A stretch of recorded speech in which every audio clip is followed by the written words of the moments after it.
Assalamualaikum warahmatullahi wabarakatuh. Video ini akan menjelaskan tentang manajemen risiko. Untuk sebelumnya, saya akan memperkenalkan sekilas profil tentang saya. Oke, nama saya Hilvi Laura Octavia dengan NIM 1120100228. Program studi manajemen dari Fakultas Ekonomi Bisnis Universitas Bitatas.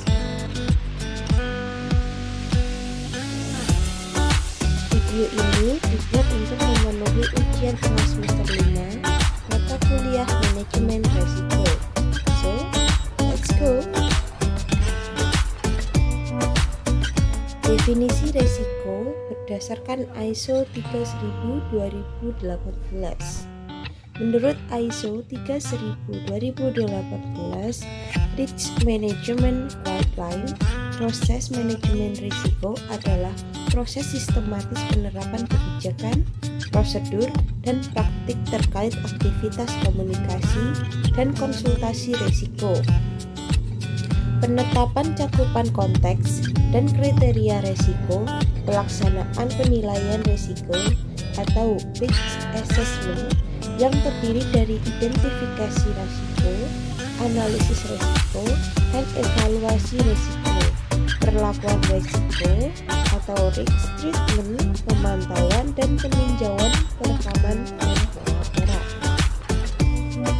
Proses manajemen risiko harus menjadi bagian integral dari proses manajemen dan pengambilan keputusan, serta terintegrasi ke dalam seluruh struktur, operasi, dan proses organisasi, dan diterapkan baik di level strategik, operasional rutin dan non-rutin maupun proyek. Yang kedua, prinsip-prinsip manajemen risiko. A. Terintegrasi. Integrasi yaitu bagian terpadu dari semua kegiatan di dalam organisasi atau perusahaan. B. Terstruktur dan menyeluruh.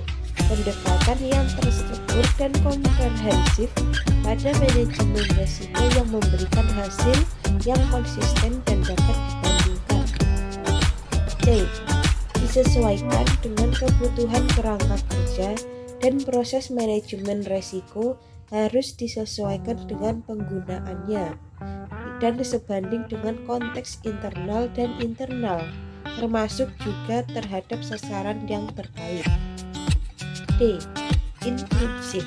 Yang dimaksud inklusif yaitu keterlibatan para pemangku kepentingan secara memadai dan tepat waktu dalam kegiatan berbagi pengetahuan, pandangan, dan pandangannya untuk dijadikan pertimbangan.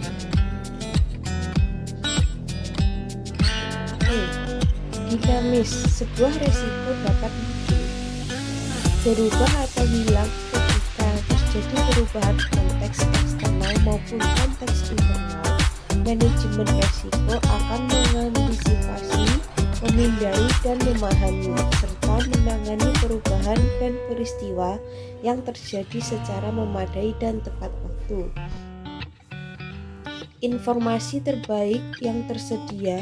Manajemen risiko secara tegas menyatakan keterbebasan dari informasi yang tersedia dan juga ketidakpastian yang melekat pada informasi dan harapan tersebut. G. Faktor budaya dan manusia. Budaya dan manusia adalah hal yang tidak bisa dipisahkan dan sangat mempengaruhi penerapan seluruh aspek manajemen risiko pada setiap tingkatan. Perbaikan sinambung manajemen risiko. Melakukan perbaikan terus-menerus berdasarkan pengalaman dan pembelajaran. Prinsip manajemen risiko tidak mengharuskan untuk dilakukan secara kaku, tetapi prinsip ini dapat digunakan sebagai panduan yang membantu dalam merancang penerapan dan pengawasan kerangka kerja dan proses manajemen risiko. 3. ketiga, kerangka kerja manajemen resiko.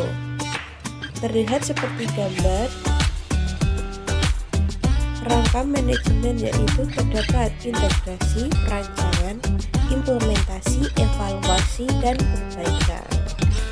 Oke, kita akan menjelaskan.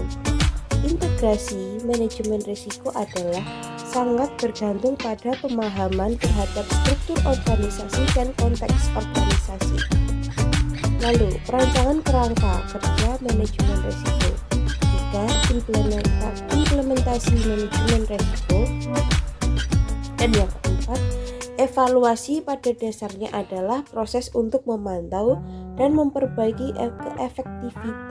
keefektifan rancangan dan pelaksanaan semua kegiatan dalam kerangka kerja manajemen risiko.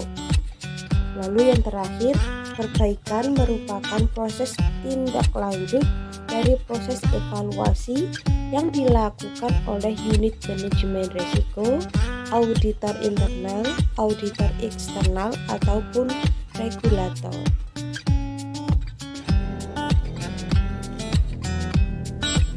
Empat, proses manajemen risiko. Proses manajemen risiko adalah mencakup penerapan yang sistematis dari kebijakan, prosedur, dan berbagai pendekatan untuk menjalankan komunikasi dan konsultasi, membangun konteks dan menilai risiko, memberi perlakuan, memantau, meninjau ulang, mencatat, dan melaporkan.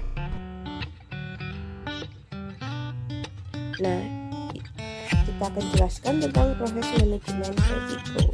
Yang pertama, identifikasi risiko. Dalam proses manajemen risiko, hal yang harus dilakukan yaitu identifikasi risiko, mengenali, menerima, dan menjabarkan risiko yang dapat menunjang atau menghambat pencapaian sasaran organisasi. Kedua, analisis risiko. Proses manajemen risiko juga terdapat tahap analisa risiko yang bertujuan untuk memahami sifat perilaku risiko dan peringkat risiko. Yang ketiga, evaluasi risiko. Untuk tahap perbaikan, yaitu perlunya dilakukan evaluasi dengan tujuan membantu proses pengambilan keputusan. Evaluasi dilakukan dengan mempertimbangkan risiko terhadap kriteria yang telah ditentukan. 4. Pengendalian risiko. Setelah risiko telah dilakukan asesmen risiko, maka selanjutnya dilakukan seleksi opsi perlakuan risiko, perlakuan tanggap darurat, dan pemulihan bencana, dan siapkan dan laksanakan rencana perlakuan risiko. 5. Mitigasi risiko. Pemantauan dan tinjauan adalah bagian dari manajemen risiko yang digunakan dalam memastikan bahwa seluruh tahapan proses dan fungsi manajemen risiko berjalan dengan baik dan benar. Oke, guys. Sekian penjelasan tentang mengenai manajemen risiko kali ini. Bila ada kurang lebihnya mohon dimaafkan. Sekian, wassalamualaikum warahmatullahi wabarakatuh.